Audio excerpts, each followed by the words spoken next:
Hi hello, എല്ലാവർക്കും പുതിയൊരു വ്ളോഗിലേക്ക് സ്വാഗതം. ഇന്ന് മോർണിംഗ് വ്ളോഗാണ്. ഇപ്പോൾ രാവിലെ 5 മണിക്ക് തന്നെ ഞാൻ എഴുന്നേറ്റു. ആദ്യം തന്നെ ചോറിനുള്ള വെള്ളമൊക്കെ വെച്ചു. പുറത്തൊക്കെ നല്ല ഇരുട്ടായതുകൊണ്ട് തന്നെ ഡോറൊന്നും ഞാൻ തുറന്നില്ല കേട്ടോ. അപ്പോൾ ഇന്ന് കറിക്ക് നമ്മൾ സോയാ ചങ്ക്സ് വരട്ടാമെന്നാണ് വിചാരിക്കുന്നത് കേട്ടോ. അപ്പോൾ ആദ്യം തന്നെ സോയാ ചങ്ക്സ് വെള്ളം തിളച്ചപ്പോഴത്തേക്കും അതിലേക്കിട്ട് ഒരു അരമണിക്കൂർ ഒന്ന് മൂടി വെച്ചിട്ടുണ്ട്. അതിനുശേഷം സോയാ ചങ്ക്സ് ഞാൻ പല രീതിയിൽ വെക്കാറുണ്ട്. അപ്പോൾ ഇന്ന് വരട്ടി വെക്കാനാണ് വിചാരിക്കണേ. ഇത് ഒരു 2-3 തവണ ഇങ്ങനെ നന്നായിട്ട് തിളച്ച വെള്ളത്തിൽ മൂടി വെച്ചിട്ട് ഒരു 2-3 തവണ നോർമൽ വാട്ടറിലിട്ട് നന്നായിട്ട് കഴുകി പിഴിഞ്ഞെടുക്കണേ. അപ്പോൾ സാധാരണ പൊട്ടറ്റോയും കൂടി ചേർത്തിട്ടാണ് കേട്ടോ വെക്കാറ്. അപ്പോൾ ഇന്ന് ഇങ്ങനെയാണ് വെക്കുന്നത് കേട്ടോ. അപ്പോൾ ബ്രേക്ക്ഫാസ്റ്റിന് ചപ്പാത്തിയും പരിപ്പ് കറിയാണ്. അപ്പോൾ ഈ ഒരു പരിപ്പ് കറി എന്ന് പറഞ്ഞാൽ ഭയങ്കര സ്പെഷ്യൽ ടേസ്റ്റാണ് കേട്ടോ. അപ്പോൾ എന്താണെന്ന് വെച്ചാൽ ഇതിലേക്ക് 2 പച്ചമുളക്, ഒരു സവാള, അതുപോലെ തന്നെ വെളുത്തുള്ളി ഒക്കെ ഇട്ടിട്ടാണ് ഇത് വെക്കുന്നത് കേട്ടോ. അപ്പോൾ പരിപ്പിൻ്റെ ഒരു നാച്ചുറൽ ഫ്ലേവർ ഇഷ്ടപ്പെടുന്ന എല്ലാവർക്കും നന്നായിട്ട് ഇഷ്ടപ്പെടുന്ന ഒരു റെസിപ്പിയാണ്. അപ്പോൾ നിങ്ങളൊന്ന് ട്രൈ ചെയ്ത് നോക്കണം കേട്ടോ. അപ്പോൾ ഇതിലേക്ക് കുറച്ച് മഞ്ഞൾപ്പൊടി, ഉപ്പ്, കറിവേപ്പില, ഞാൻ നേരത്തെ പറഞ്ഞ സാധനങ്ങളും എല്ലാം കൂടി നന്നായിട്ട് മിക്സ് ചെയ്തിട്ട് ഒരൊറ്റ വിസിൽ, എൻ്റെ കുക്കറിൽ ഒരു വിസിൽ കറക്റ്റാണ്, നിങ്ങളുടെ ഇതനുസരിച്ച് വെക്കുക. അപ്പോൾ ഇതെല്ലാം കൂടി മിക്സ് ചെയ്തിട്ട് ഒറ്റ വിസിൽ വെക്കുക കേട്ടോ. വേറെ നമ്മുടെ മുളക് പൊടിയും വേറെ സംഭവങ്ങളൊന്നും തന്നെ നമ്മൾ ചേർക്കില്ല കേട്ടോ. അപ്പോൾ ഇത് നന്നായിട്ടൊന്ന് മിക്സ് ചെയ്തിട്ട് ഒരൊറ്റ വിസിൽ കേൾപ്പിച്ച് എടുക്കാവേ. അരി നല്ല വേവുള്ളത് കൊണ്ട് ഞാൻ 1 മണിക്കൂർ കഴിഞ്ഞിട്ട് ഒന്നും കൂടി തിളപ്പിക്കാൻ വെച്ചിട്ടുണ്ട് കേട്ടോ. അപ്പോൾ അത് 3 ബർണറിലും സാധനങ്ങളുണ്ട്. അപ്പോൾ സോയാ ചങ്ക്സിൻ്റെ മസാല നന്നായിട്ട് റെഡിയായി വന്നിട്ടുണ്ട്. ഇനി നമ്മൾ കഴുകി വെച്ച് പിഴിഞ്ഞ് വെച്ചിട്ടുള്ള സോയാ ചങ്ക്സും കൂടി ഇതിലേക്ക് ചേർക്കാം. അപ്പോൾ അതാ നന്നായിട്ട് ചേർത്തിട്ട് നന്നായിട്ട് മിക്സ് ചെയ്തിട്ടുണ്ട് കേട്ടോ. അപ്പോൾ ഇങ്ങനെ ഒരു വരട്ടിയ ടൈപ്പാണ് ഞാൻ വെക്കുന്നത്. അപ്പോൾ മസാല നല്ല തിക്കായിട്ട് ഓരോ സോയാ ചങ്ക്സിൽ ഇങ്ങനെ പെരണ്ട് വരണം, അങ്ങനെയാണ് ഞാൻ ഉദ്ദേശിക്കുന്നത് കേട്ടോ. അപ്പോൾ ഇതാ നന്നായിട്ട് ഇങ്ങനെ തട്ടിപ്പൊത്തിയൊക്കെ വെച്ചിട്ടുണ്ട്. അപ്പോൾ ഉപ്പ് നമ്മളൊന്ന് ടേസ്റ്റ് ചെയ്ത് നോക്കണം കേട്ടോ. അപ്പോൾ ഉപ്പ് ഞാൻ നോക്കിയപ്പോൾ ഇച്ചിരി ഉപ്പിൻ്റെ കുറവുണ്ടായിരുന്നു. അപ്പോൾ ഞാൻ ഉപ്പും കൂടി നന്നായിട്ട് ആഡ് ചെയ്യുന്നുണ്ട് കേട്ടോ. പിന്നെ ഈ കറിയുടെ ഒരു പ്രത്യേകത എന്ന് പറഞ്ഞാൽ നമ്മൾ ഇടയ്ക്കിടയ്ക്ക് വെളിച്ചെണ്ണ ഒഴിച്ചു കൊടുത്ത് ഇതിങ്ങനെ ഡ്രൈ ആക്കി എടുക്കണം. നമ്മൾ അല്ലാതെ ഒരുമിച്ച് കുറേ എണ്ണ ഒഴിച്ചിട്ട് ചെയ്യരുത്. കുറേശ്ശെ ആവശ്യത്തിന് വെളിച്ചെണ്ണ ഒഴിച്ചിട്ട് വേണം കേട്ടോ ചെയ്യാൻ വേണ്ടിയിട്ട്. അപ്പോൾ ഒരു ബർണർ ഫ്രീ ആയപ്പോഴത്തേക്കും ഞാൻ വെണ്ടക്ക മെഴുക്കുരട്ടി ഉണ്ടാക്കാനായിട്ട് തുടങ്ങി. അപ്പോൾ ഇന്നലെ തന്നെ വെണ്ടയ്ക്കൊക്കെ കട്ട് ചെയ്തിട്ട് ഫ്രിഡ്ജിൽ വെച്ചിട്ടുണ്ടായിരുന്നു. അപ്പോൾ അതുകൊണ്ട് ഇതാ പെട്ടെന്ന് തന്നെ നമുക്ക് മെഴുക്കുരട്ടിയും ഉണ്ടാക്കാം കേട്ടോ.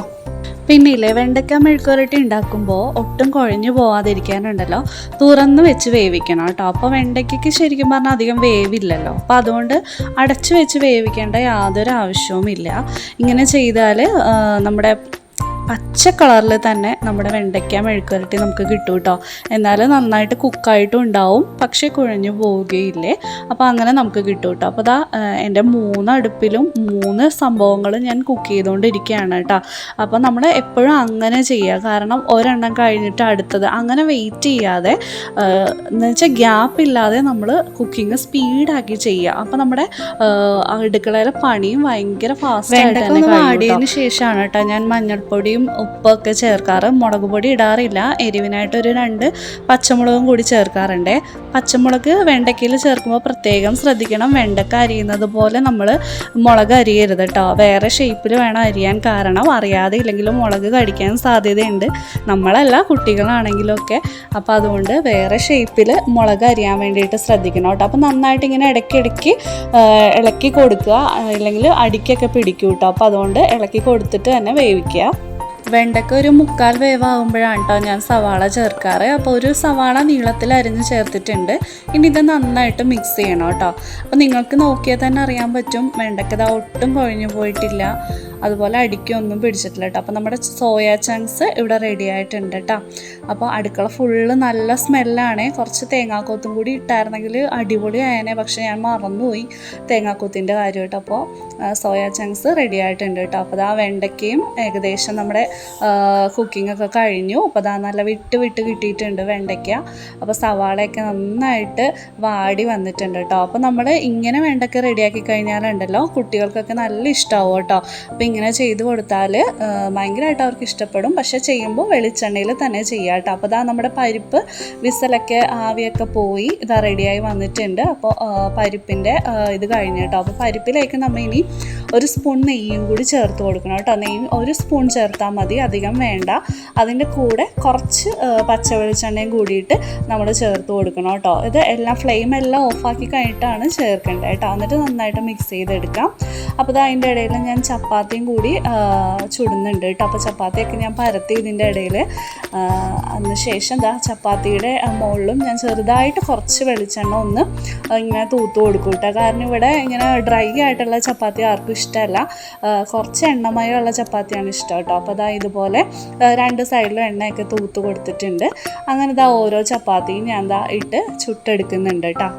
ചപ്പാത്തി പരത്താൻ ഞാൻ പണ്ട് മുതൽ എക്സ്പേർട്ടാണ്. ചിലപ്പോൾ ഫുൾക്ക ചപ്പാത്തി ഉണ്ടാക്കാറുണ്ട്, ചിലപ്പോൾ ഇങ്ങനെ എണ്ണയൊക്കെ തൂത്തിട്ട് ഉണ്ടാക്കാറുണ്ട് കേട്ടോ. അപ്പോൾ അങ്ങനെ നമ്മുടെ സോഫ്റ്റ് ചപ്പാത്തി നമുക്ക് കിട്ടിയിട്ടുണ്ട്. അപ്പോൾ എല്ലാവരും കുളിയൊക്കെ കഴിഞ്ഞിട്ട് ബ്രേക്ക്ഫാസ്റ്റ് കഴിക്കാൻ റെഡിയായി വന്നിട്ടുണ്ട്.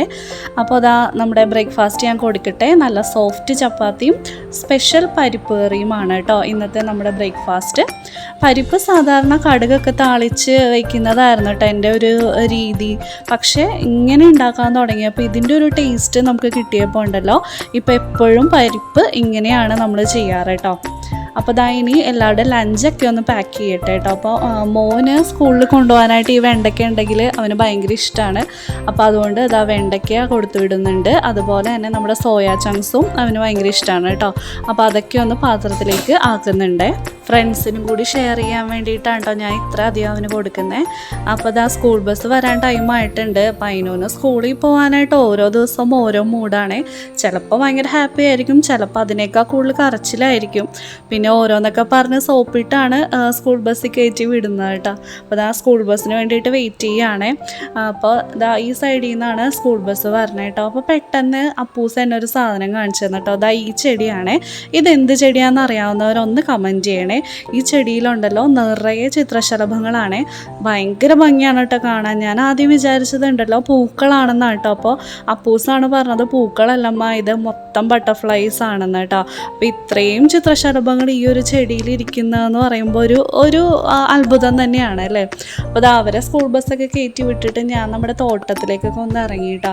അപ്പോൾ എല്ലാ ദിവസവും ഇങ്ങനെ ഇതേപോലെ സമയം കിട്ടാറില്ല. സമയം കിട്ടുമ്പോഴൊക്കെ ഇതുപോലെ നമ്മുടെ വഴുതനങ്ങ കൃഷിയൊക്കെ ഒന്ന് നോക്കൂട്ടോ. അപ്പോൾ വഴുതനങ്ങയൊക്കെ ഇപ്പോൾ മഴയൊക്കെ പിടിച്ചത് കൊണ്ടിട്ട് വളരെ കുറവാണ് കേട്ടോ. എന്നാലും ഉണ്ട്, നമുക്ക് ആവശ്യത്തിന് കിട്ടുന്നുണ്ട്. എങ്കിലും പഴയ അത്രയില്ല, കുറവാണ് കേട്ടോ.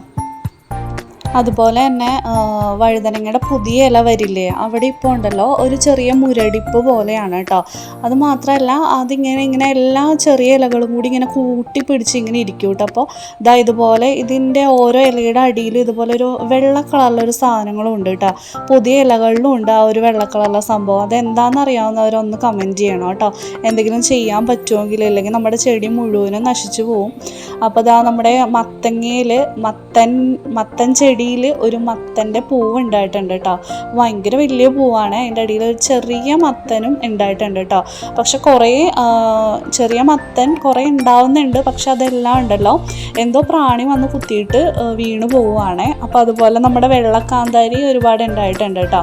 അപ്പോൾ ഇത് വെള്ളക്കാന്താരി ഉപ്പിലിടാനൊക്കെ നല്ല ടേസ്റ്റാണ്. അപ്പോൾ അതുപോലെ അതൊക്കെ നന്നായിട്ട് പിടിച്ചു വന്നിട്ടുണ്ട്. ഇതൊക്കെ മഴ വരുമ്പോഴാണെന്ന് തോന്നുന്നു ഇതൊക്കെ കൂടുതലായിട്ടും പിടിക്കാറ്. ഇത്രയും കാന്താരി ഒന്നും ഉണ്ടായിരുന്നില്ല കേട്ടോ. അപ്പോൾ ഞാൻ അകത്തേക്ക് കയറുന്നതിന് മുന്നേ ഗേറ്റ് അടക്കാൻ മറന്നു പോയായിരുന്നു. അപ്പോൾ ഗേറ്റൊക്കെ ഒന്ന് അടക്കട്ടെ, ഇല്ലെങ്കിൽ പട്ടിയൊക്കെ നമ്മുടെ വീടിൻ്റെ അകത്തോട്ട് കയറും കേട്ടോ. അപ്പോൾ ഇനി ഞാൻ ബ്രേക്ക്ഫാസ്റ്റ് കഴിക്കട്ടെ കേട്ടോ. അപ്പോൾ നമ്മുടെ ചപ്പാത്തിയും പരിപ്പ് കറിയും കൂട്ടിയിട്ടാണ് ഞാൻ കഴിക്കുന്നത് കേട്ടോ. അപ്പോൾ അയിനുവിൻ്റെ പ്ലേറ്റിലാണ് ഞാൻ കഴിക്കുന്നത്. അപ്പോൾ അവൾ കണ്ടു കഴിഞ്ഞാൽ പ്രശ്നമാവും. അപ്പോൾ നാളെ നമ്മൾ അപ്പം ഉണ്ടാക്കാനാണ് വിചാരിക്കുന്നത് കേട്ടോ. അപ്പോൾ അതിനുള്ള പച്ചരിയൊക്കെ ഒന്ന് വെള്ളത്തിലിടുകയാണ്, നന്നായിട്ട് കഴുകി ഒന്ന് വെള്ളത്തിലിടുകയാണ് കേട്ടോ. അപ്പോൾ ഇത്രയൊക്കെയാണ് ഇന്നത്തെ വീഡിയോ. എല്ലാവർക്കും ഇഷ്ടമായെന്ന് വിചാരിക്കുന്നു. ഇഷ്ടപ്പെട്ട് കഴിഞ്ഞാൽ ലൈക്ക് ചെയ്യുക, കമൻറ്റ് ചെയ്യുക. അതുപോലെ സബ്സ്ക്രൈബ് ചെയ്യാതെ കാണുന്നവരാണെങ്കിൽ ഒന്ന് സബ്സ്ക്രൈബും കൂടി ചെയ്ത് സപ്പോർട്ട് ചെയ്യണം കേട്ടോ. അപ്പോൾ friends, thanks for watching my channel. By.